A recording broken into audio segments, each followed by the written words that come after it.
You're listening to Artistic Finance, show 186.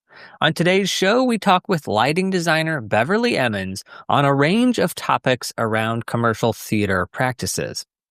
Adding writers onto your contract, theater law, which aims to protect investors' money, W-2 and 1099 and how that impacts copyright for designers, the history of the Theater Design Union, United Scenic Artists, and those union contracts, what they protect, and how they're helpful for expediting theater negotiations because so many things are spelled out already. So there isn't a need for a lot of negotiation. If you are a patron, be sure to listen on your Patreon podcast feed.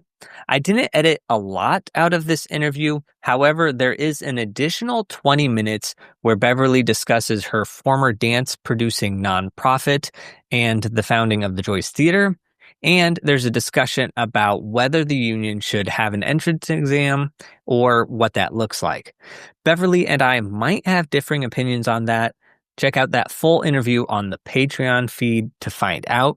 You don't have to be a paid member to listen. This episode is going to be free on Patreon so that any lighting nerd like myself can listen.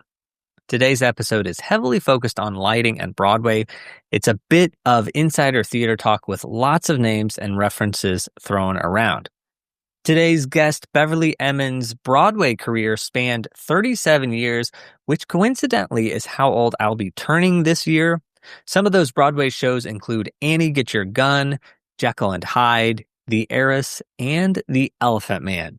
Regionally, she's designed at the Guthrie, Arena Stage, and the Alley in Houston. She has designed for choreographers Martha Graham, Trisha Brown, Alvin Ailey, and Merce Cunningham. She has 7 Tony nominations and has received a Lumen and an Obie Award. When we start out, Beverly mentions Ken and Don. She's referencing our previous episodes with Ken Billington and Don Holder. I will link those episodes in the show notes. We also mentioned the Lighting Archive, which contains light plots and paperworks spanning dance, theater, and opera going back more than 75 years. Those links will be available in the show notes and at artisticfinance.com/186. Normally, I have links in the show notes to everything we discuss, and I do have a lot today, but Beverly is such a wealth of knowledge and makes so many references to people and companies that it would be an extensive list. So you'll hear mentions of the parents of modern theatrical design, including Joe Malziner, Robert Edmund Jones, Tom Skelton, and Gene Rosenthal, but I don't include them in the show notes. If you listen and you hear a name that you want to look up but you can't figure out the spelling, go ahead and email me at artisticfinancepodcast@gmail.com and I can respond to you and tell you what we were talking about. I mentioned the Atlantic Stagehands. The short version of that is that there are about 100 production workers that work at the Atlantic, and they unanimously voted to join IATSE.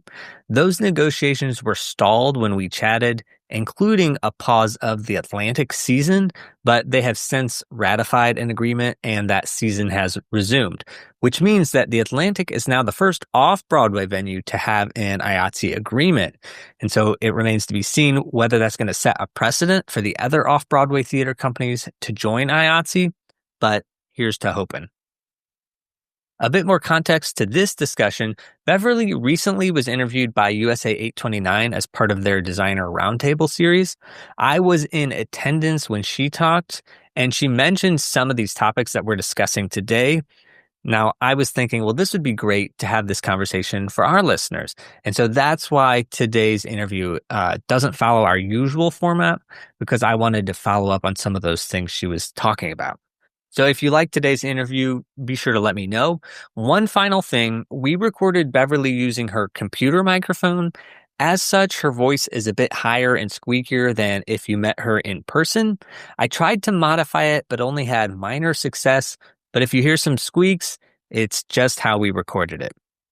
Without further ado, let's get to the show.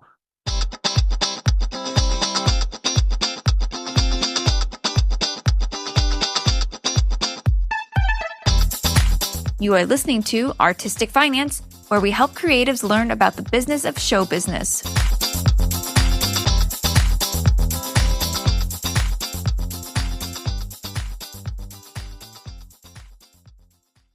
Welcome and thank you for listening. I am your host, Ethan Steimel. We are recording this March 14th, 2025, and today we welcome lighting designer Beverly Emmons. Welcome, Beverly. Thank you. And I want to add an extra disclaimer for today's episode that we're going to be throwing around legal words and union talk and financial framework discussion. However, we are just lighting designers discussing our experiences, and those experiences may not be correct when it comes to legal things. Everything we say should be taken not as advice, and before you make any decisions of your own, consult a professional, whether that be financial professional or legal professional. So, Beverly, can you start us off here by telling us a little bit about yourself? It was interesting that both Ken and Don talked about them starting out with an idea of doing lighting. I didn't. I wanted to be a dancer. I went to Sarah Lawrence College and studied dance in a small department headed up by a woman who'd come from the Martha Graham traditions. Her name was Bessie Schoenberg. I discovered lighting at the American Dance Festival that summer of my freshman year. My junior year in high school, I had managed to get an internship, apprenticeship, or whatever it is, at Jacob's Pillow. A well-known stage manager named Maxine Glorsky at that point was calling the cues for the entire 10-week festival. And she was looking, hey, kid, you want to work backstage? She was looking at the incoming interns. So I ran a follow spot, which was in the old-fashioned position of being right behind the proscenium. So I was right over her head where she was calling the cues, and right over the head of the woman at the manual resistance plate board running the dimmers. So I had a real sense of that from age 16. So at the American Dance Festival, Tom Skelton was there all summer lighting the dance companies that came in. The major dance companies all came through. Gene Rosenthal came with the Martha Graham Company every summer. It was quite spectacular. Before we spend a lot of this time on my history, I want to refer everybody to something called the performingartslegacy.org, which is run by, it used to be the Actors Fund. They have a new name. And basically, it was created for students to listen to the life stories of important actors who had important careers but never got to be stars. But they had real working, and it was a way of saying to a high school or a college kid who wanted to be an actor, so you want to be an actor, this is what's most likely to happen.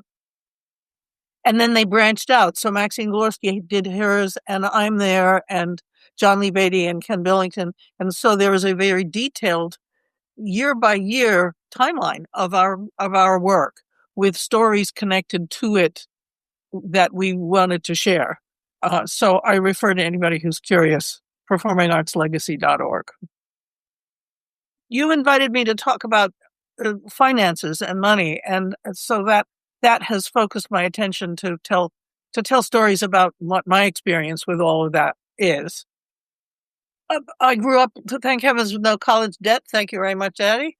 But on my own, clearly on my own, from the moment getting out of school.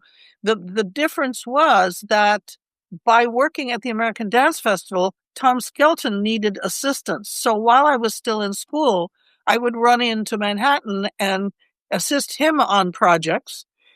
The experience also at the American Dance Festival also suggested to me that I was not ever going to be a good enough dancer to actually replace any of those folks. So okay. But I had never heard of lighting design. And there it was. And I was watching the moves, and we were hanging and focusing. And Tom Skelton would light pieces in the stream of consciousness as they were dancing, as they were doing the spacing rehearsal. He would be flying along, and it was all manual boards. Anyway, it was fun. You mentioned Jacob's Pillow internship at 16. So that was before this. So that internship was just a generic sort of stagehand crew internship? The internship was to be able to take dance classes all summer. But getting a scholarship, they had a right to ask you to do some work. So in addition to cleaning the bathrooms, they also, you could opt to be on the stage crew. There was no requirement. It just I was intrigued. I said, what fun, sure. All right, so you were there as more as a dancer. At that point, I was still thinking of dance as a career, yes. Wow. Okay. I also just want to jump in because just to illustrate how small this world of lighting and dance is, that I interned at Jacob's Pillow in 2012. And then we had Carolyn Wong, who's the associate for Lion King and for Don Holder. She interned there at some point in her life. When she was interning there, was connected to Roma Flowers, who is another designer that we've had on this show. So I just love the fact that we've all been through there. Well, the other thing that both Don and Ken also spoke about when the question came up about in early career, how much tech work should you do? And the answer is don't get to be known as a technician. However, the more you can know what's going on up there with the wrench and the man and the ladder, the more you'll be able to have an understanding of what's going on around you. In fact, it was only about 10 years ago. I find sometimes if you have a sentence lodged in the back of your throat, you don't have to say it. It just happens. But in this case, it actually, it was a 12-foot ladder or something, a Fresnel, and it was not an IA crew. And the guy was giving me a whole bunch of shit about not being able to do what I was asking him to do with the focus. And so I actually said, get out, give me the wrench. And I went up the ladder and did it myself. Just he went berserk. Sometimes people need to feel that you could do that. I think it was Doug Cox told a story once. Oh no, maybe it was John McKernan, but it was the opposite of what you did. He was saying, it was like a genie was up at the top of the proscenium and he was saying, do this. And the crew was saying, we can't do it. And so he said, get out. He went up there, got up there and said, you're right. You cannot do this. Oh, okay. That's legitimate also. Okay. So in terms of finance, my first job in the business was by chance amazing. My senior year, my junior year at Sarah Lawrence, I had taken the design classes available. And so Bessie saw how interested in lighting I was. And so she talked the school into giving me credit for taking the Lester Polikoff class. So I did it the year before Ken Billington did. It was Gene Rosenthal, Farron Musser, Chuck Levy, and Tom Skelton teaching it. And Sarah Lawrence gave me credit for that. And then my senior year, I was lighting things at school. And I was actually calling cues on a Broadway production, something called Zizi Jeanmaire that had blown in from France, that Tom Skelton had done the lighting, and the French stage manager didn't know how to call cues. So over the Christmas break, I was calling the light cues for that. And then January, I got a call from Merce Cunningham, who had been touring for many years with Bob Rauschenberg, famous painter. And Merce had looked up and realized that he had a tour that spring and that Bob couldn't do it anymore. He had just won the Venice Biennale. He didn't have any time to devote to running around with a dance company anymore. So that was my first sort of official design job, if you like. Merce and John had no management at that point. They had for years been making the phone calls. The dancers all went out. They rode in a VW bus.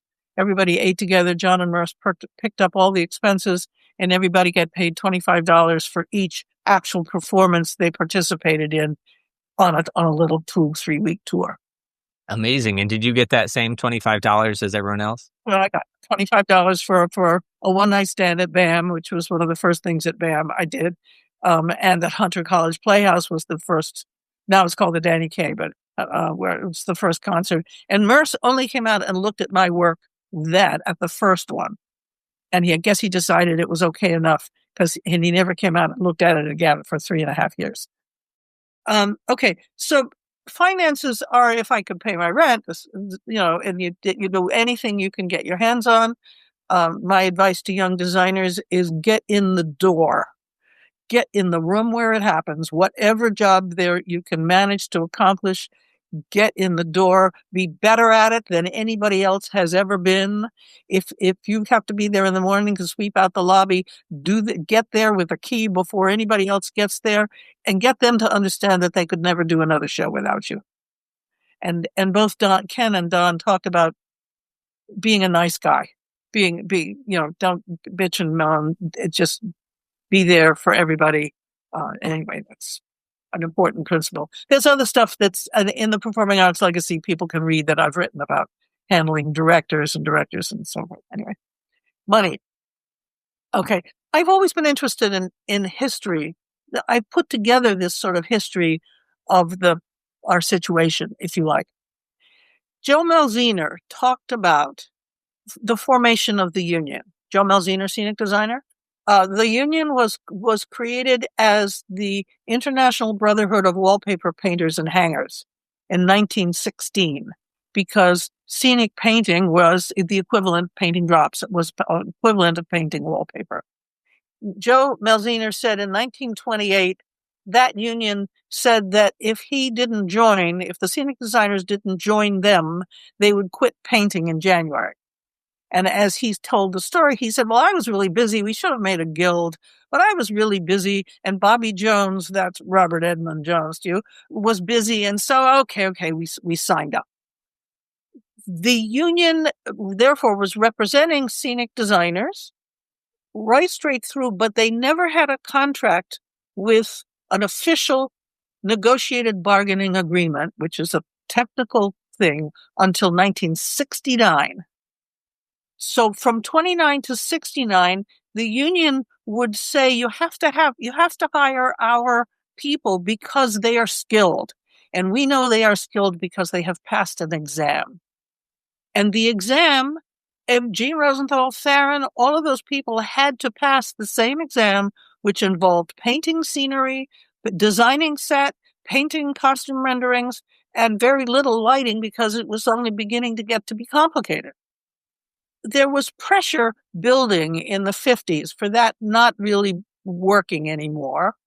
And Jules Fisher came to town, even while he was still at Carnegie, at what was Carnegie Tech. He was invited to come in by some producer or something to do off-Broadway. Off-Broadway used to be commercial venture. People could make a profit. You can't anymore. But he ended up designing, I don't know, he must have had 50 shows running all simultaneously in that area. And what's interesting is in his early contracts, he didn't even get a fee. What he did was get $10 a week royalty and his expenses paid to get him. Anyway, he was here, he was doing shows, and there were shows all over town. Kermit Blumgarden, famous producer, asked him to come and do a show he was going to do on Broadway. The union said, you can't work on Broadway. You haven't passed the exam. Jules said, that exam is ridiculous. That has nothing to do with what I do. And and that's not nonsense. So I'm going to take the show. And they said, okay. So under that pressure is when the union busted up to make the different exams, costume exams, scenic painting, and lighting design. And so they did that. And I'm not sure what year this is, 62, maybe, something like that. They finally did the exam, and Jules took that exam and didn't finish, even though he had 50 shows running. And he said, I don't work that fast, and I'm taking the show. My lawyer will explain to you that I'm taking the show anyways. So they took him in. And I'm told that Peggy Clark refused to speak with him because she was representative of the union, and she, of course, had done the old exam. Anyway, she was pissed. So that's how that whole sequence happened, was the lighting designer, Jules Fisher, said no. Now, I had assisted Tom in Broadway theaters, so I had some notion of how the union rules, IA rules worked, and all of that kind of stuff. But I didn't need to be in any union to do dance companies. And by then there were several. So Jules asked me to assist him because he suddenly had 2 Broadway shows at the same time. He'd never really had an assistant. And he also had a spirit of doing it yourself. I remember some show, dress rehearsal, everybody singing and dancing and carrying on. And suddenly he wasn't beside me at the tech table. And I heard overhead, he was leaning over the balcony rail, fixing the shutters. Well, what was going on? This was in a union house. The first show he asked me to do was at the old Circle in the Square with a famous producer, Ted Mann, and his general manager, Paul Livin. And Jules was astonished because he'd done many shows with them. They had failed to pay him his fee for the previous 2 shows, and he had them in small claims court to try and get paid. And they called him up and asked him to do the next show. And he said, okay, I get it. It's a game. It's a game. So as the chicken on the show, the youngest, least experienced, I was instructed sternly by Jules that we are not to spend 1 penny of our own money on anything to do with this production. That was all I knew about commercial work, was a kind of a spirit of competitive energy. But the commercial theater world has been in existence for 200 years. It was always conceived of a profit-making possibility. That's his idea. Yes, you get some star, you sell a lot of tickets, but you're going to have to raise some money and get some investors because it's going to cost too much to put it on, and you're going to make a bundle if you do it right. That's what I've begun to learn. New York State has a whole department of theater law. No other state has that. It is all about protecting the investors in a commercial situation. There was a newspaper called Variety. It's now online. And I discovered that the students learning to do general management at Columbia University, they had to read Variety every week and write papers on what was happening, because the grosses at the box office had to be public information as legal documents every week, because all the contractual arrangements of paying back the investors and paying the creatives were based on grosses at the box office. That has evolved over time, but that was the essential issue. We are the only industry in the nation that the creatives have an equal participation in the profit. I mean, if you're working for a drug company and you invent a good pill for something, you don't get to participate in the profits, right? The investors and the stockholders get the profits. Here, the creatives, and they are defined as playwright, composer, director, designers, and major stars. Just backtracking just slightly. So the thing about the grosses being published, do you know when that started? Like, how long have they been publishing those grosses?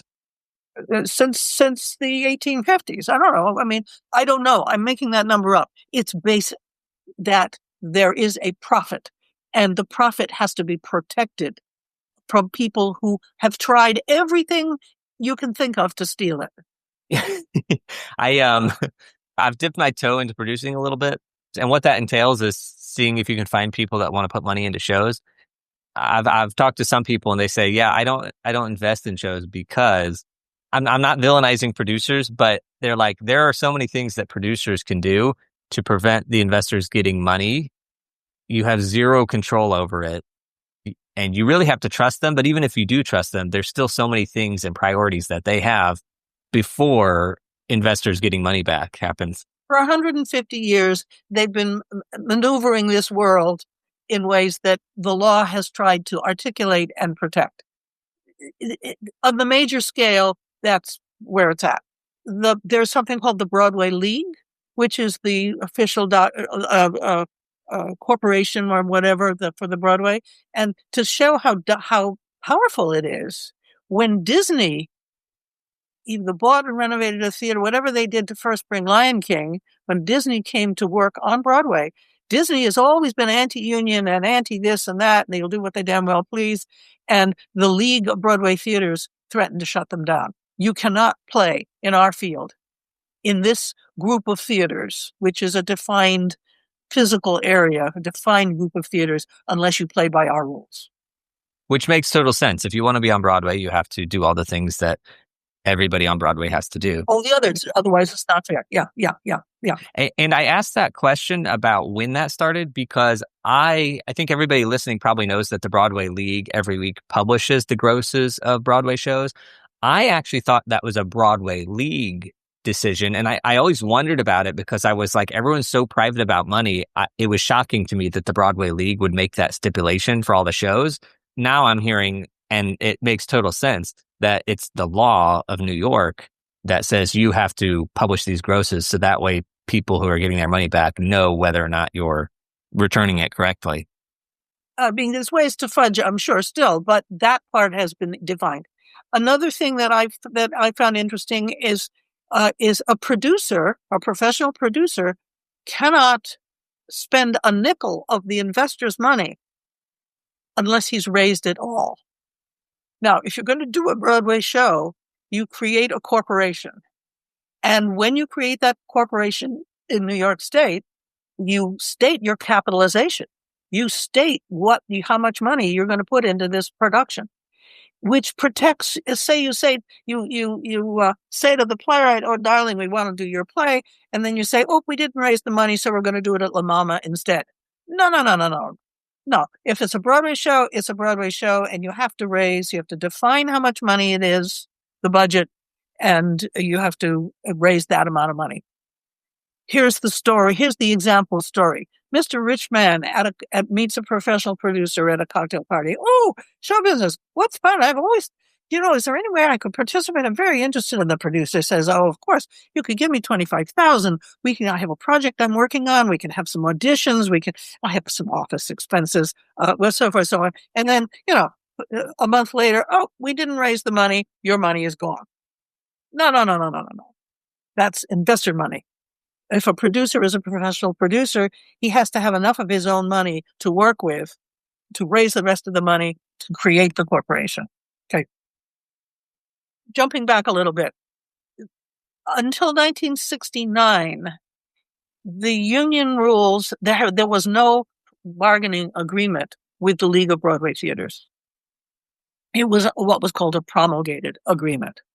They then actually finally did, with the union, have an official bargaining agreement. It was a promulgated agreement from 1929 to 1969? From 1916 to, yeah. Oh, or 1916. And does promulgated mean, what does that mean? They wrote, it wasn't written down or something? Yeah, you have to ask a legal expert. That's the word they all use, and I think it generically means everybody agreed by just doing it. Got it. So they had a negotiated bargaining agreement. They had an actual deal. At that point, and it was around the time of the dance umbrella when some of the people I knew some of the people heading up the Broadway League, when it was time to re-up that agreement 3 or 4 years later, the producers all said, "What? All of these designers, they're independent contractors. They're Taft-Hartley Act. The union is stepping in to control the trade. They shouldn't be able to do this." Parentheses, they wanted to make us all into architects. Architects have to design the building in order to get the job. That's one of the horrors of architecture.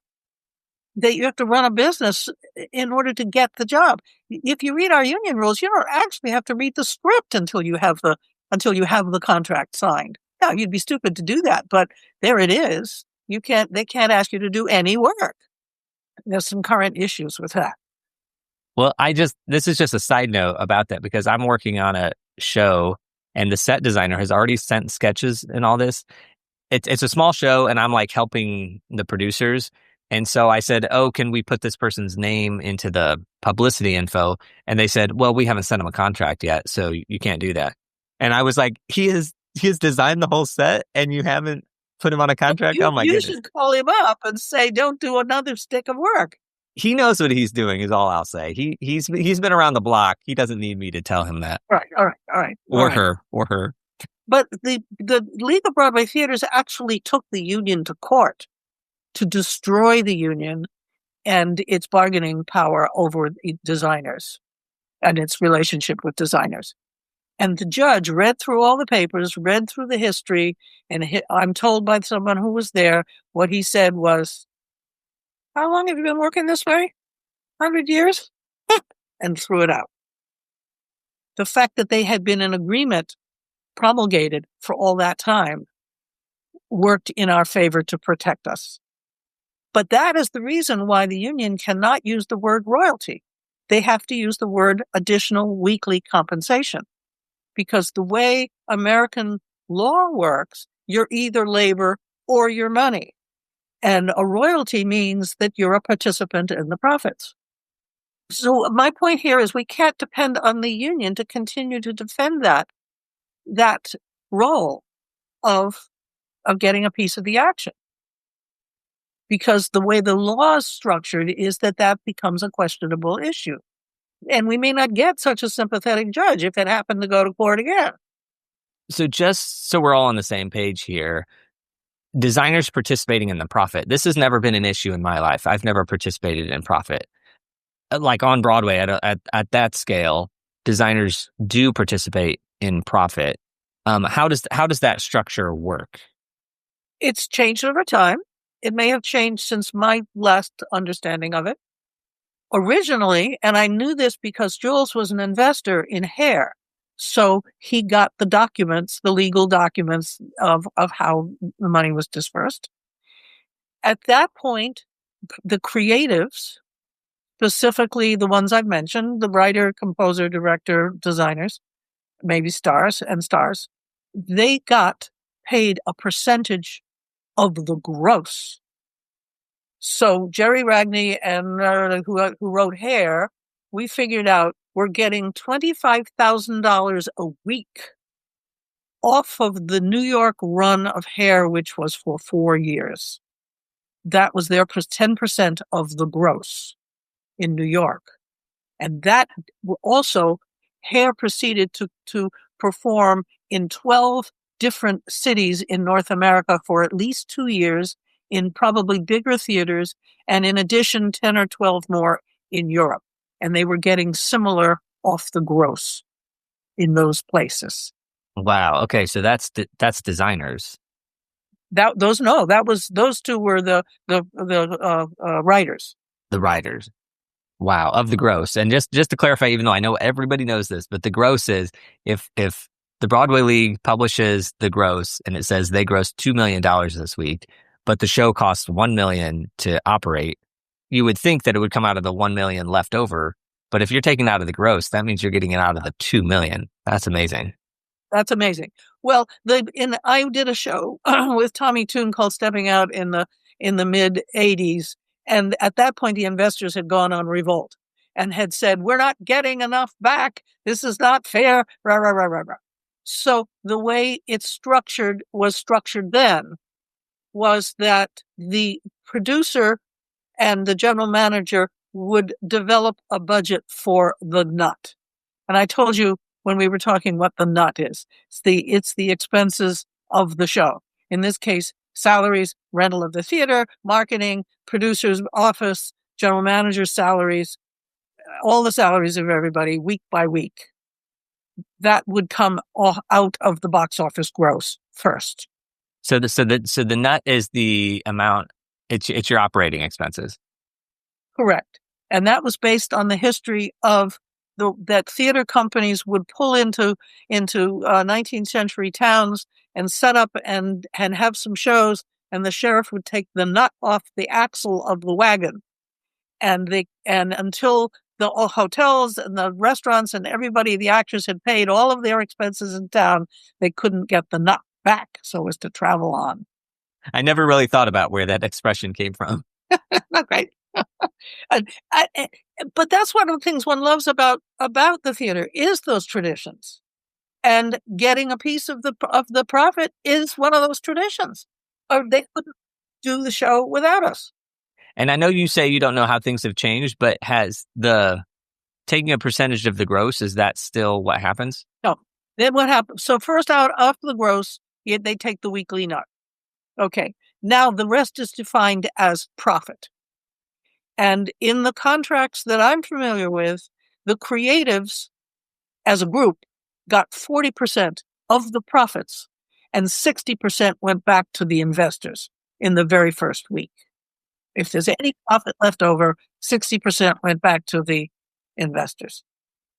Now, there's 40%, and then once the show is paid off, its initial capitalization, everybody knows that number. When the show's paid off, then it goes to 50-50. 50% to the investors of the profit, 50% to the creatives. Now, the creatives then divide up that pie by percentages. The playwright would be getting 10% of that 40%. The director, in the old days, got 6%. If he was a beginning director, by the time it's an expensive show, for sure he's getting the 10% of the same thing. For all of those royalties. And in some cases, the major star is also getting a piece of that, a percent of the royalties. A beginning lighting designer or something might get 0.5%. The most I ever got was 1% of that, of any get your gun.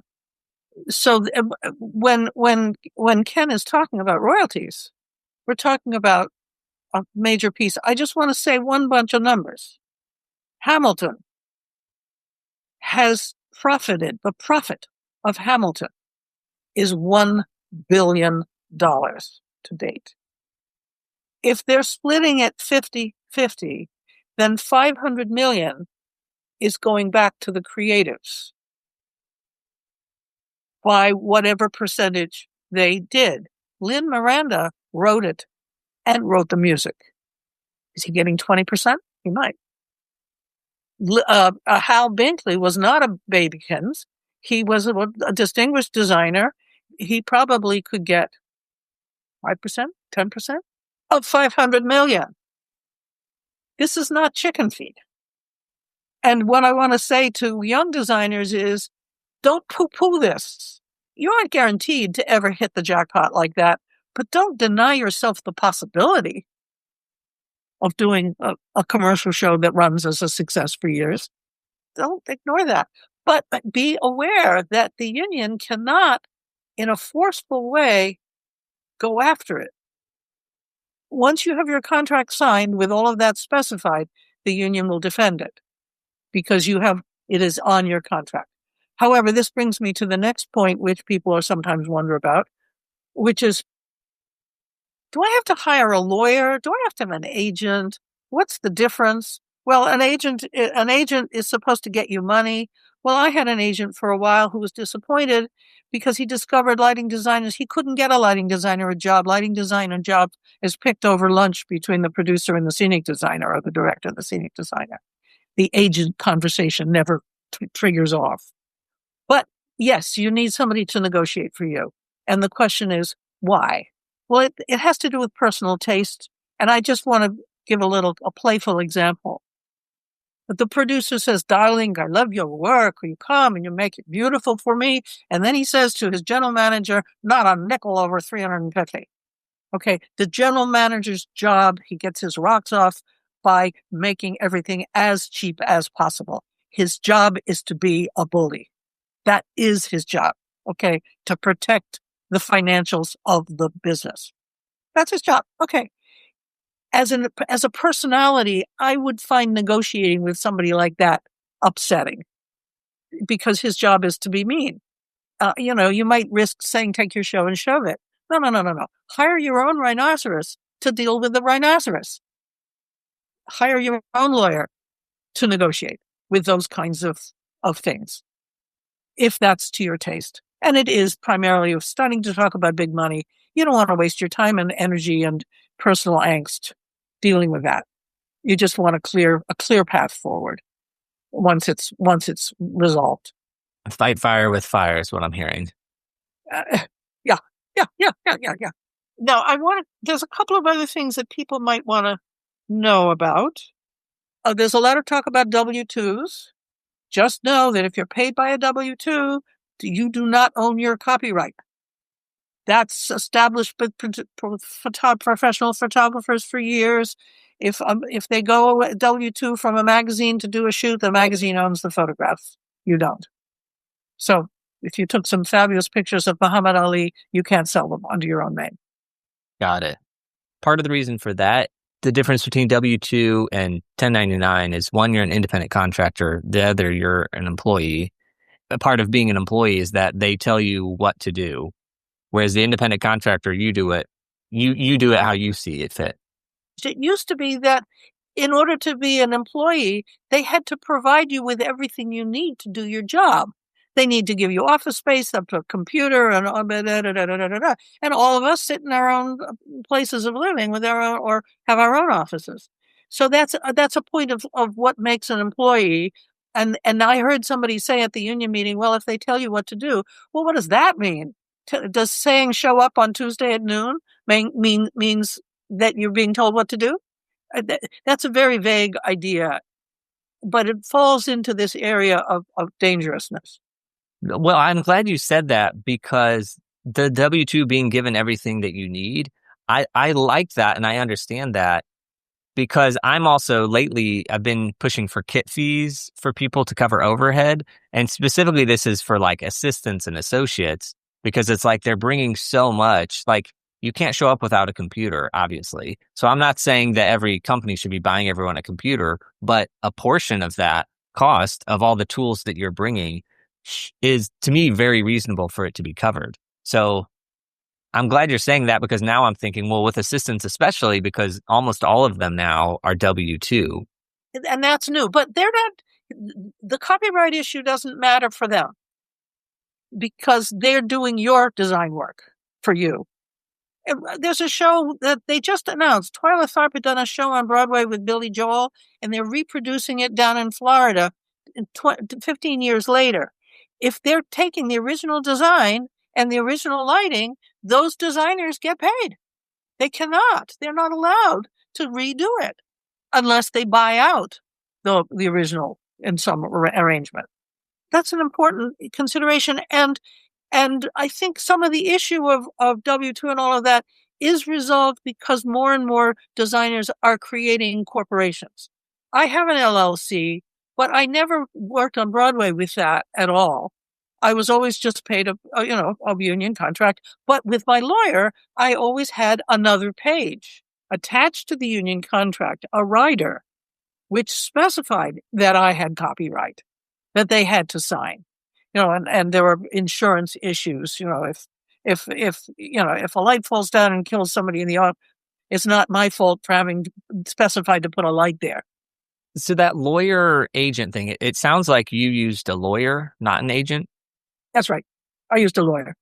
So then the rider that you're attaching, and I'm glad we're talking about this, because this is something that Ken Billington said on our lighting designer pay negotiations episode that I just didn't even think about. But he was talking about going to do a regional theater and how oftentimes they'll tie the designers together into a favored nations and they all get paid the same. And he said that might happen, but he then has a rider that then gets him paid more. And I didn't know that was even a thing.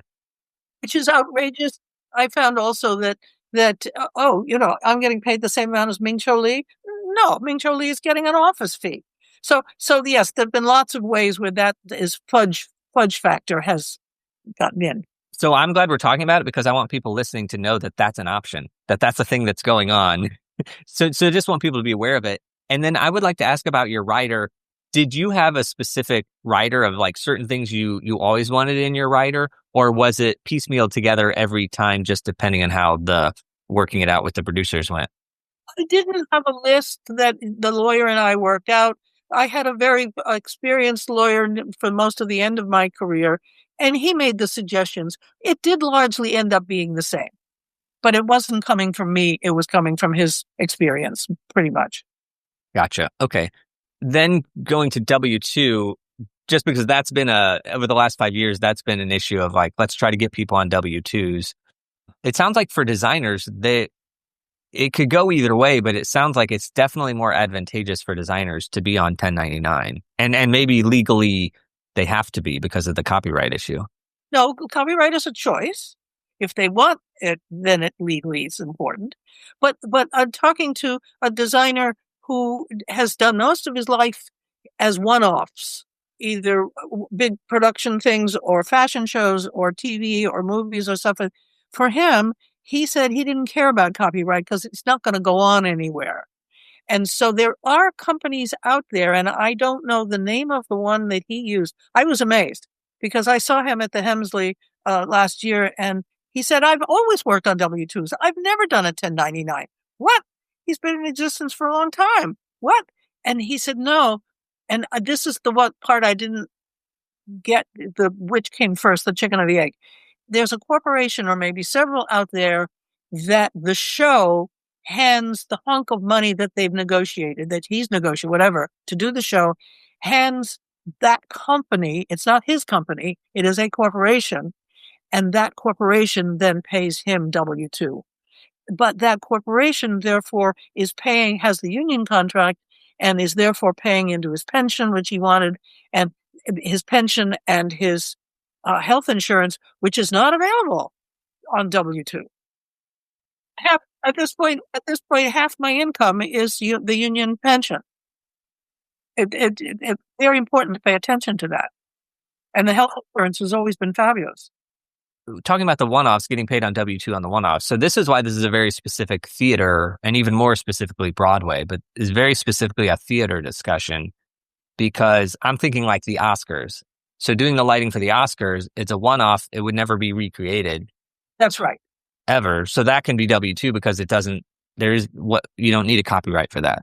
You need a copyright for that. And there's no royalties because it's not going to go on. Let me just say another thing, which is a fun fact about the commercial theater law. There are two power centers that create a show, basically. One is the director and one is the producer. They represent the two centers of power on a given production. The Directors Guild, of which there is a guild with the rules that the Broadway League has agreed to, is that a director cannot be fired. If a producer gets mad, they got to the previews, he thinks it's a mess, he's going to bring in Jerry Robbins to fix it. Okay, the rules are that the producer cannot use any investor's money to pay the new guy. And if you're bringing in Jerry Robbins, he's not going to be cheap, right? That's going to be top dollar. And I don't know the complicated rules, but I know investors, when they do invest, they might be asked for 20% more. But their money cannot be spent on a new director.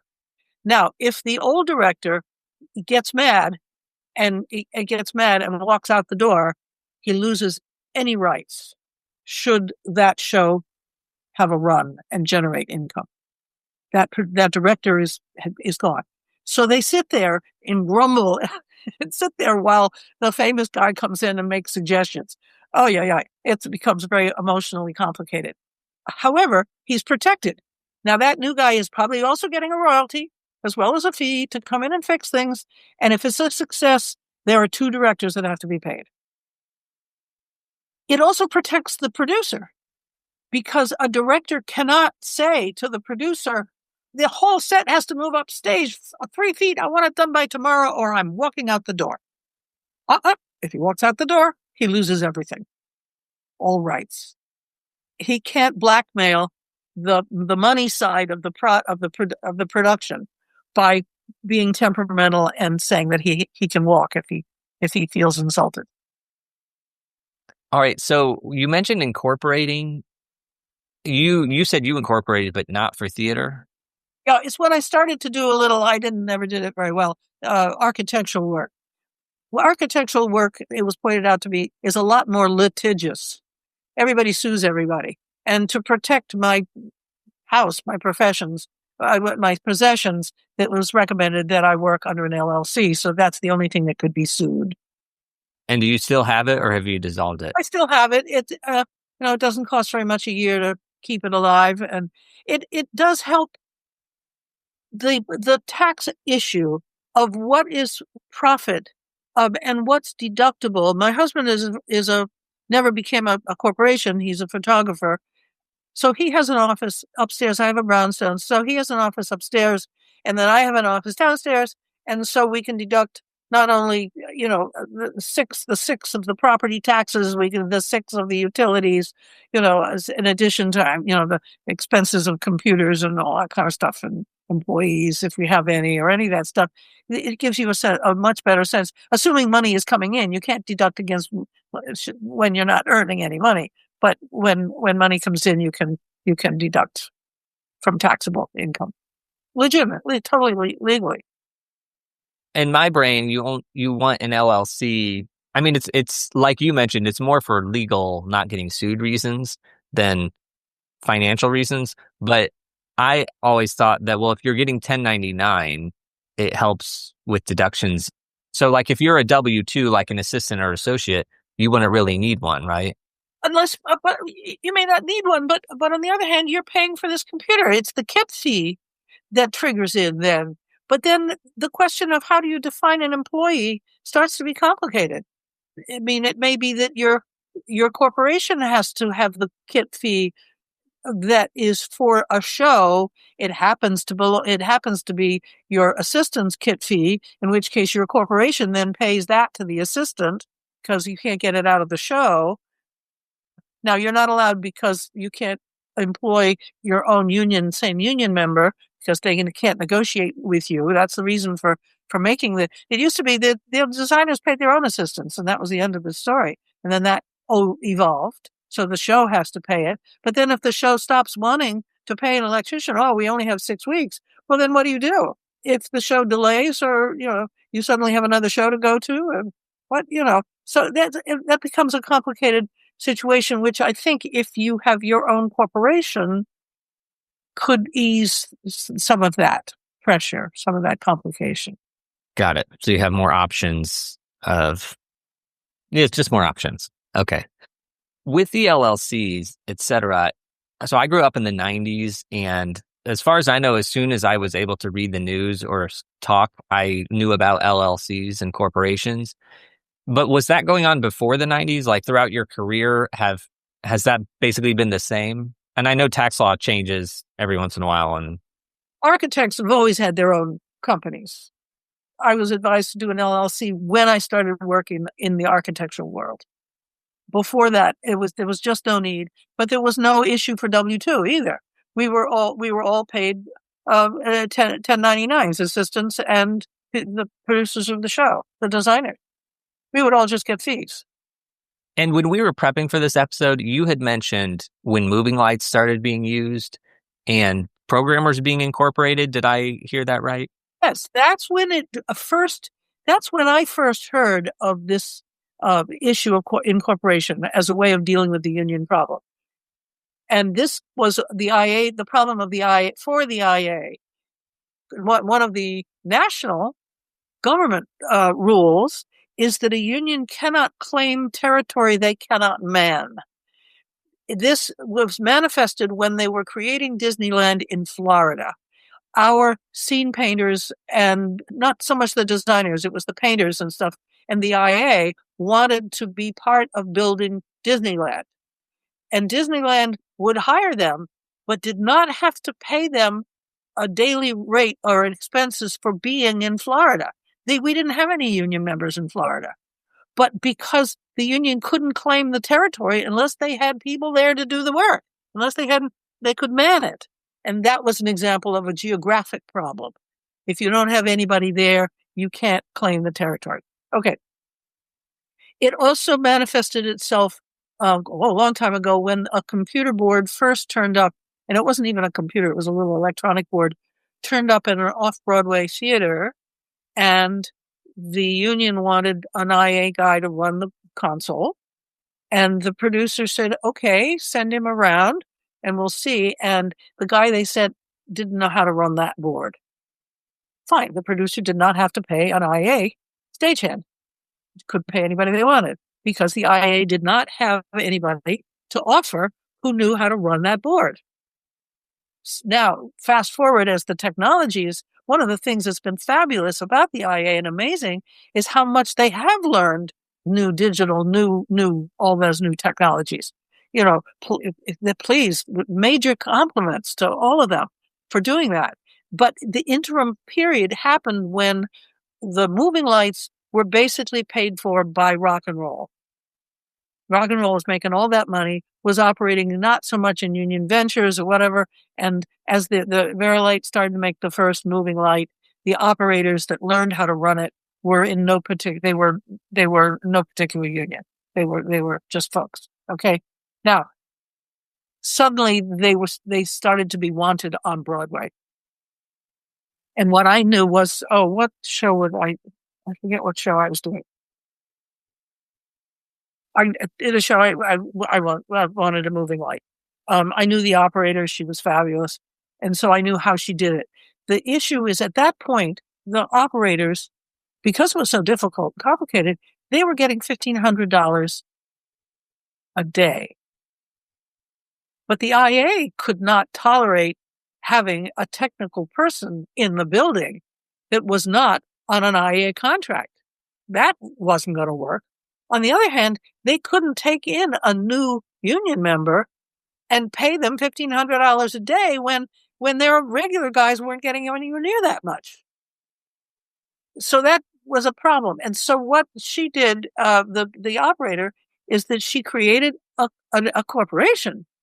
The corporation hired her at the IA minimum rates as a beginning IA member, and her corporation, she couldn't show up until her corporation had the money from the producers, had the $1,500 a day, and then they paid her union scale. And so there's the model of how it. Wow. Okay. So to get paid more than union wage. Paid way more, legitimate.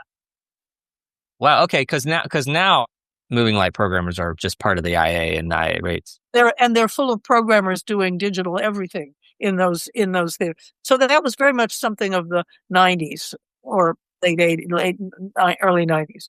I want to ask another question about time shift, because you mentioned off-Broadway back when you could make money, or designers could make, or I assume designers or maybe producers, but when you could make money off-Broadway, but now you can't. What has changed? In the 50s and 60s, the off-Broadway theaters made enough money, so it was a commercial venture that was worth doing, even though they were tiny little theaters. And that rule changed when the actors union said no, and they got the actors paid much better, and suddenly there wasn't enough money coming in to make it a commercial proposition.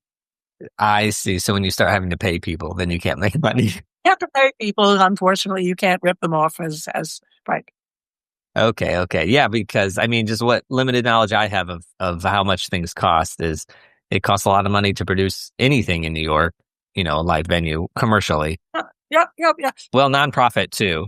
But that's because for everybody here, I mean, right before the pandemic, I was doing some shows in some pretty well-known off-Broadway theaters, some of them not-profit. They didn't hire their electricians or set builders or anything. They would hire a corporation, and the corporation would provide them. And that worked for a while until it didn't. But then with the pandemic, all of those kids who were getting a fairly reasonable salary and everything, they couldn't afford to live in New York anymore. The rents have gotten too crazy. And so they've left. So you can't find anybody at a low level to work here because they can't afford to be here.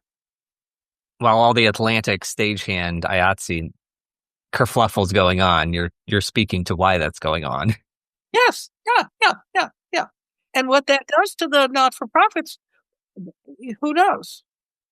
Okay, so I want to go just to make sure, well, the W-2 versus 1099, I want to clarify here. So you said you can designer could design on getting paid W-2 or getting paid 1099. No, I have not said that. I have not said that. That seems to be the current conversation, but I don't approve. Let me say it that way. Partly because of the tradition. If a designer wants a W-2 structure for their financial life, maybe they should make a corporation, but the producer should still be paying a flat fee, a negotiated fee with royalties, to keep that thing clear. This is a little imaginary story. Somebody gets out of school wanting to be a lighting designer, takes one look at the general situation and goes, eek, ag, and maybe decides to not move to New York, stays in their local place. Maybe they already have a baby to support, and now gets offered a job at a regional theater. They're a big one, the local bit, so forth. It's a good job. It's prestigious and it's great. And because he's working there full time as the lighting associate and resident lighting person in charge of all the lighting and keeping the equipment working up to date, corresponding with the incoming designers and arranging all of that stuff, and has a lovely life and is being paid as a W-2 employee, salaried employee. Okay. He is not doing any creative work. He's doing legitimate lighting work. Fine. And he's getting along with everybody. Everything's fine. Here's the scenario that I think we have to be aware of, and we need to find a way to prevent happening. Okay, his management comes to him and say, wow, we've got this famous director. He's coming in to do, and this playwright, and they're going to do a new workshop here. Is that fabulous? And we want you to light it. Bung. Now, if he lights it on his salary and it's a success, and a commercial producer swoops in to buy it and take it to Broadway, and they want him to come to, well, there are two possibilities. Maybe the producer doesn't think she's too inexperienced, wants his own guy that he's recognizing. But your guy did the original work and have established the visual vocabulary of the thing. You should have copyright on your work, on that workshop, because it was creative work. Either they take you to Broadway and you go with the success of the thing, or they buy you out because you've contributed. But in order to make that happen, when the people that have been employing you, your administration, people that you like, have offered you this fabulous opportunity to work with this famous director, you have to suddenly turn into a pig and say, I can't do that without a new contract. Or where's I need the protections and I need that. And now everybody's mad at you for being a stick in the mud. Maybe they invite somebody else to do it. My point is that this occasion needs to be articulated in the regional theater contract, resident theater lighting person contract in some way from the beginning, so that you don't have to stop a forward flow of good feelings. All of your people have said, this is a relationship business. This is a business from people who like you, who trust you, and so forth. You can't suddenly put on the brakes when you're being offered something fabulous. And yet you have to be protected when you're offered something fabulous. So are you talking about the USA contracts? Like, this would only apply to USA contracts at regional theaters, laureate theaters? Yeah. So, but in that USA contract, we don't have, unless it's now happened, and I hear vaguely it is, there's a USA contract which is paying W-2. What else does that contract say? What is the language of that? I don't know. Maybe I'm speaking out of turn. Somebody can send me a copy of it. But if it's so great, and I know the laureate thing is, they're saying they like W-2. Okay, but then if your show is a big success off Broadway and like Chorus Line and Hamilton goes to Broadway, do you get to go too? For sure? Where does it say that? But just to clarify, so this would only be on USA contracts that happen regionally. What other contract would a lighting designer be working under? If they're not already in the union. So if they're a lighting supervisor somewhere, they're not necessarily in USA. Then if you're getting offered a Broadway show, you should be able to get a union contract. But I'm saying it sounds like this. I mean, I'm just trying to see in this situation, what are the solutions? Is it up to the individual designer to, like you said, put the halts and say, hey, wait, I need to get this on a contract? No, I'm trying to avoid the individual designer having to do that. That we as a collective have understood that this situation has started to develop, and we need to provide protection for our members of having to make a scene. It has to be in there. Okay. But I'm just saying you would have to be a member of USA 829 already. Correct. Now, another conversation is, do we insist that anybody doing lighting work employed at a laureate theater, do we require them to be a USA member? That's also subject to the discussion of the nature of the exam, which is another whole conversation that's been going on. I have to say that I'm a little appalled that people have been quoted as saying that we should get rid of the exam because it's too stressful. Oh, poor Bubala. You think you can get through a tech at 8 a.m. till 12 at night without being stressed? I mean, you should be able to handle stress in our business or go do another business. Fair. No comment on that from me. Well, actually, I will comment on that, which is just that we talked to Heather Gilbert, who's part of the Central Committee, from what I understand, they do more of like an interview versus an exam, and that seems to be working really well for them. We do that too now. The exam that I took, you don't do that anymore. I mean, I took an exam that you had to be there for 2 days. You had to read 3 different things. This was 1969. You walked into, and there was a drafting table, obviously all by hand, and it was Ming Cho Lee's set for Madame Butterfly at the Met. Now, design it. Provide all the paperwork you would need for a Broadway show. Plot, section, hookup, and shop order. Okay.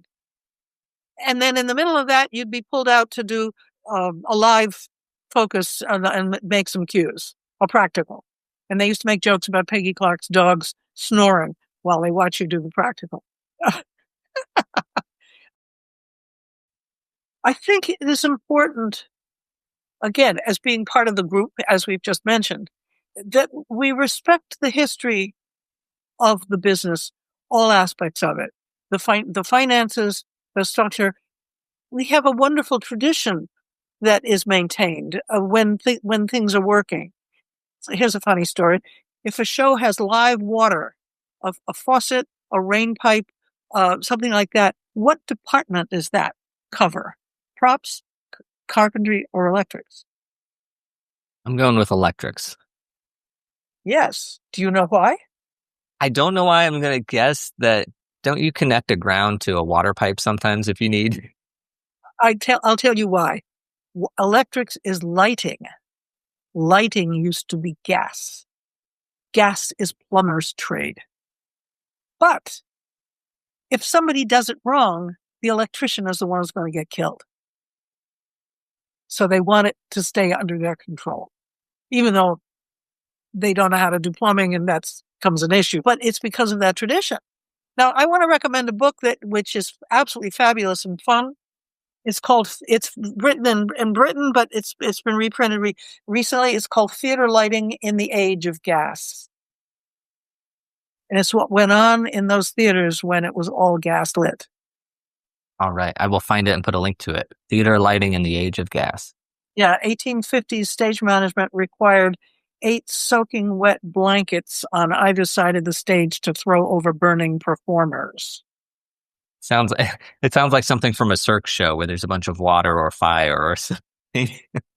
Check it out. I mean, to have it bright enough to be seen, and have people in long gowns, and there's flames this high across the front of the footlights. All right, Beverly, I think we've covered everything that I wanted to talk about. This has been a lovely conversation, and I've enjoyed listening to you. Just a couple questions to sort of wind us down. Regarding USA 829, how does it help designers, or maybe not help designers, or in your experience, how has it helped or hurt?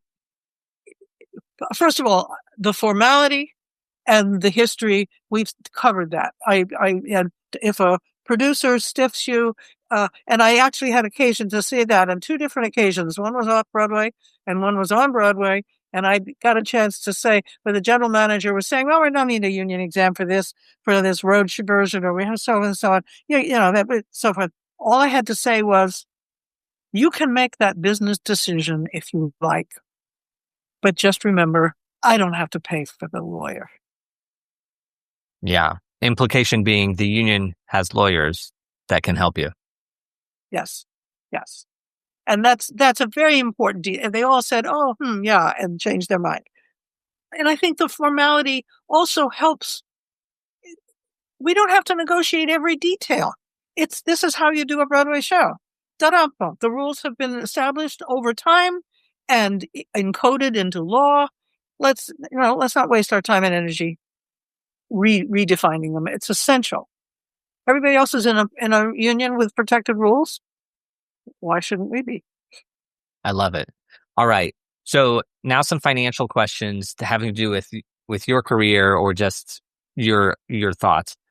What is a really good financial thing that you've done throughout your career that maybe other people could learn from or emulate? I'm not getting a good lawyer soon enough was one of the problems. Not being aware of how much was on the table that I probably missed. How far along were you into your career before you started using a lawyer? I think it was when The Elephant Man went to Broadway. It was picked up to go to Broadway. That's when I was the first time I engaged a lawyer. And forgive me for not knowing, was that your first Broadway show as a designer? Well, I worked as an assistant, so I knew the scene. No, my first Broadway show was Bette Midler's Clams on the Half Shell Review. And I don't remember what the deal was on that at all. But when Elephant Man was picked up from off Broadway, that was when I first got someone to help with the negotiations. Got it. Okay, the reverse of that question, what is a bad financial decision you've done in your career that maybe others could learn from to not do it that way? Well, for instance, accepting and believing the regional theater offer that you're being paid the same as everybody else. That was a mistake, clearly. Other people were getting more money. No fair. And no fair that the union wasn't catching that. And when you're referencing that, are you talking about favored nations as in you just didn't know what the other designers were getting paid, or you... I thought favored nations means that we were all getting the same amount of money. Not for me. I didn't know there was more.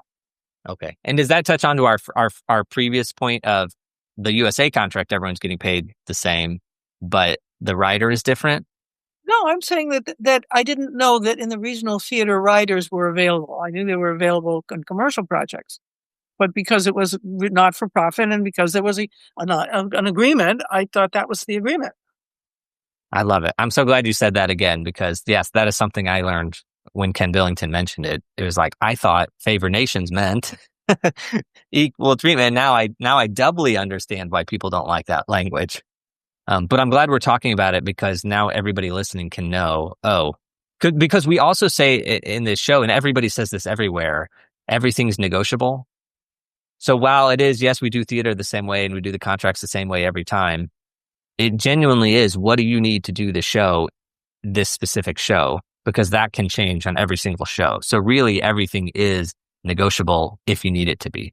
Within the structure, within some of the existing structure.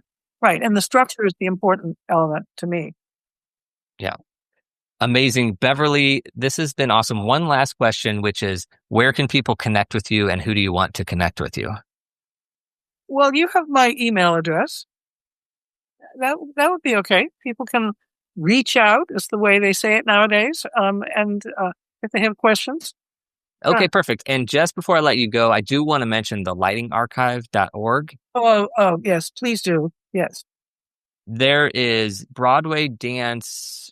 It's just theater, dance, and opera lighting plots from the past and up to even last year. I think there's a Broadway show from last year in the archive.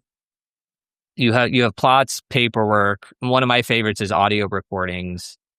You have all this lighting history that is free to access for anyone. You can go see a light plot from a show or paperwork. You can download it and use it. Everybody should go check it out because it's amazing. Like I have been there over the course. Maybe you can tell us how long it's been around, but it's basically my entire career. I remember at least 2013, but I think even before I had accessed it because I'm from Missouri, which doesn't matter. But this was even before I had moved to New York, and I have been on that website for 15 years or something like that. Well, the thing that I want to say and broadcast in a way is I created it. I raised the money to create it, and I own it, and I'm paying whatever it is, $12 a month to keep it alive on an Amazon web hosting. And it's worrying me because the technology is moving on. So do I have to raise more money for new programming to bring it up to date? And that's not inexpensive. But there's also what happens when I'm gone, which could happen in a week. I mean, my paperwork is housed, and I'm flattered and pleased, at the Library of Congress. The background paperwork that you can see on the Lighting Archive does not exist in a box someplace. Sometimes people sent me stuff digitally. It only exists there. Now, the Library of Congress will be happy to have it, as an archive to keep it, which means now it's available for free. But if it ends up there, if somebody from Tokyo wants to see it, they have to get on an airplane. It should be available for free. So I am looking for a credible institution. Is it a university who is willing to run it as a website? One thing that I love about it is that it is accessible. Like my whole career, lightingarchive.org, I've just always known I can go there anytime. So I do agree with you that it being on a website, sure, archive it officially with the Library of Congress. So it's safe. So if it goes out of fashion at one of the design schools, fine, they could close it and another university can pick it up. All right. So if anybody listening has any ideas, let us know. Please, yeah, let us know. All right, Beverly, thank you for giving me 2 hours. This has been really amazing, and I appreciate it.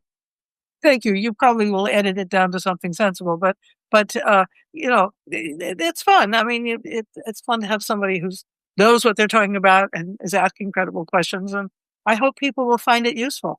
Call up New York State and ask to read the theater code.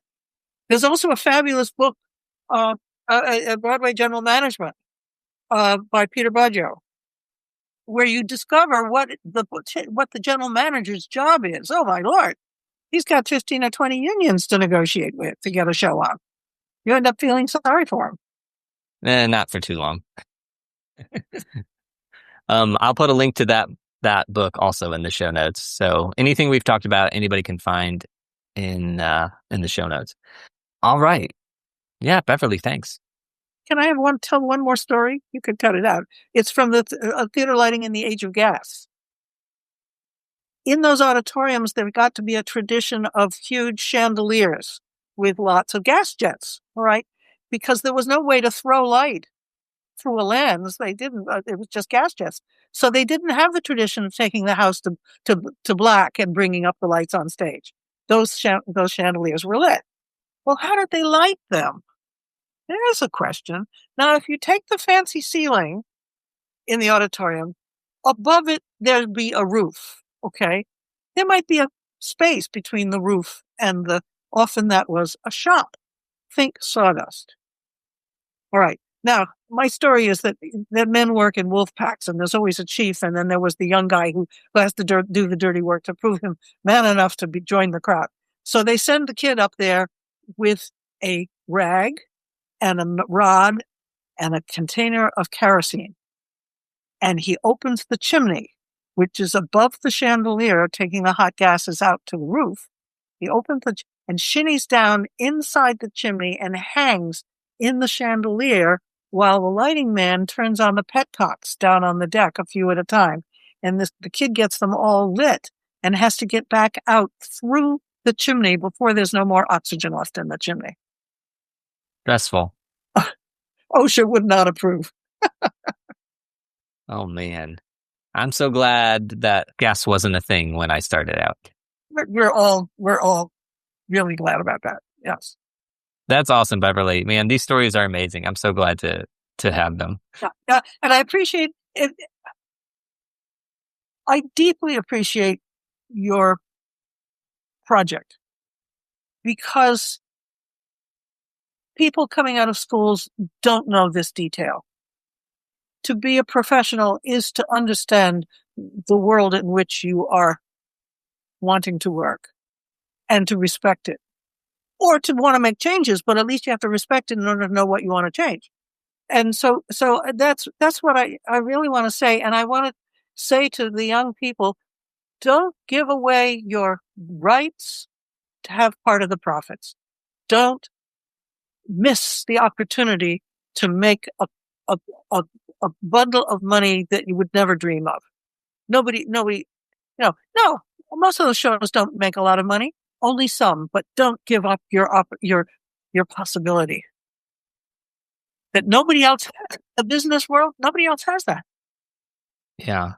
I actually, sorry, I know we're trying to wrap, but going back to if a USA designer contract paid on W-2 happens, would the workaround for this be have like a writer with a 1099 or have a writer with the copyright? I think the workaround has to be a corporation. Got it. That makes sense. Okay. Yeah. But a lawyer will help with that question. That's not something that I know sufficient about, except to be suspicious that a labor union cannot, by U.S. law, engage in aspects of the profit because it's a labor union. Well, so what I'm taking away very generically is dot your I's and cross your T's and just be aware of what's going on as you're working. Yeah. And the Broadway world is very small and wonderful. I loved Ken's story about hanging out in the restaurants and therefore being recognized. It's a physically small space. And it's a small space, a group of people that evolves over time and comes and goes, but it's fun to be part of and to be respectful of. Amazing. All right. Well, Beverly, break a leg with everything you're doing nowadays. And thank you. Yeah. Thanks very much. That's it for this week's episode. My takeaways are theater law is motivated to protect investors. Duh. Yes, investing in commercial theater is risky. However, the law is there to do what it can to stop your money from disappearing without explanation, at least on Broadway. Commercial off-Broadway doesn't report their grosses, and it's even riskier, believe it or not, because there's such a wide range of shows happening. Side note here, Beverly and I talked offline because I'm associate producer on an off-Broadway show this fall, and I'm trying to find people to invest in it with their hard-earned money, and it's quite a proposition to say, this run is guaranteed not to recoup. So you're in it for the long haul, hoping that our plan works out and that we make it to Broadway. So you have that risk of the developmental production, but then even if it does get to Broadway, you still have to hope it does well there or in tours or in licensing. So even though the law is here to protect investors, there is only so much it can do when the investment is a theater show that could be the next Hamilton or could be the next Merrily We Roll Along, the first one of those that flopped. And lastly, hire your own rhinoceros to deal with the rhinoceros. I struggle with this because I've never worked with an agent because my career never reached a point where I needed one. However, I do dread emailing GMs and producers going back and forth about contracts. Another reason I've avoided agents is because I have a scarcity mindset and I don't want to give up 10% of my pay. However, the stress of that negotiation could be entirely removed from existence if I just let an agent handle it. It's not too late, I suppose. I could get an agent. TBD. I do want to give another pitch for the Performing Arts Legacy. It has a lot of designers. Beverly mentioned it started out as a way for actors who weren't necessarily famous to showcase their career and their lessons. Now, when it comes to designers, that didn't quite work out because the designers on the Legacy site are absolute powerhouses with incredible careers. I do recommend checking it out if you have some time. Specifically, set designer John Lee Beatty has every single sketch of every show he's ever designed up there, which is just incredible. On Beverly's page in the highlights section, she's written some articles titled Never Use the Word No, Martha Graham Said to Me, Merce Cunningham Said to Me. So if you are a dance aficionado, comb through her page, and there'll be a link to that in the show notes at artisticfinance.com/186. I'll also mention that a few years ago, I opened an off-Broadway run of A Day in Hollywood, A Night in the Ukraine. Now, that happened the same week the war in Ukraine started and the same year that Tony Walton, the original set designer, passed away. And you might ask, who was the original lighting designer? You guessed it, Beverly Emmons. It's special to me because that show isn't performed very often. It's half musical and half Marx Brothers play. So the fact that Beverly lit it originally and I got to have my shot at it 42 years later is one of those special connections that we have through time and space. Connections that aren't really significant and yet they are. So thank you again, Beverly, for joining me today. Now, I do want to mention what's been going on in my life. You might have noticed that I haven't been putting out episodes weekly.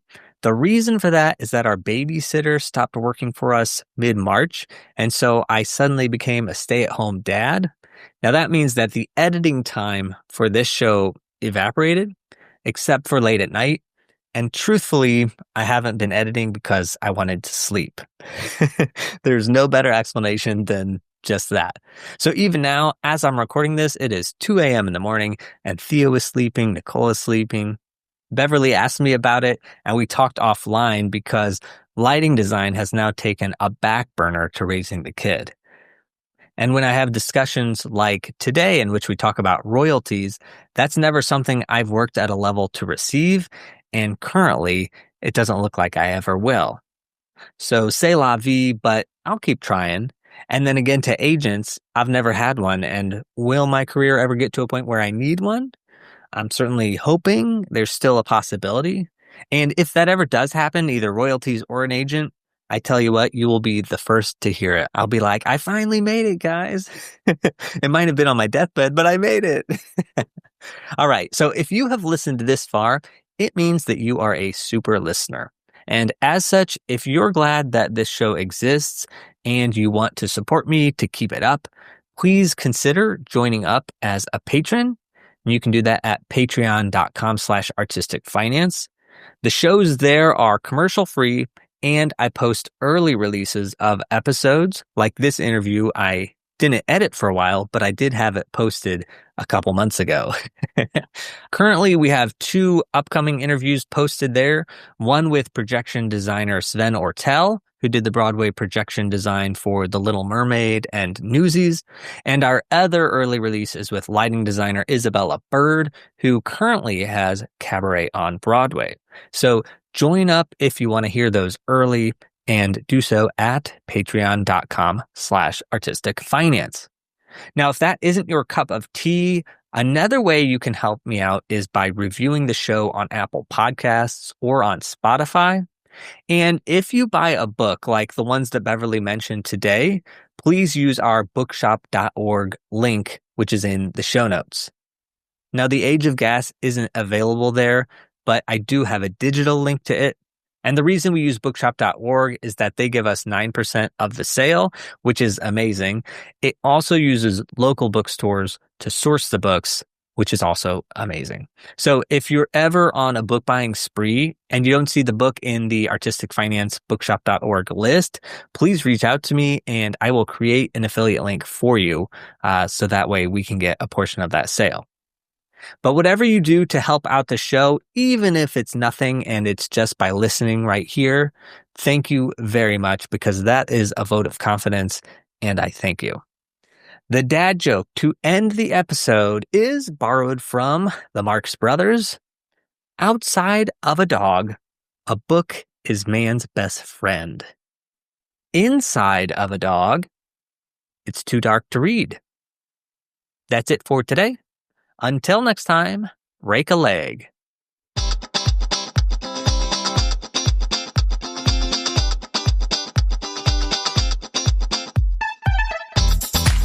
Thank you for listening to Artistic Finance, where we interview successful artists, leaders, and investors to help educate and inspire the creative community.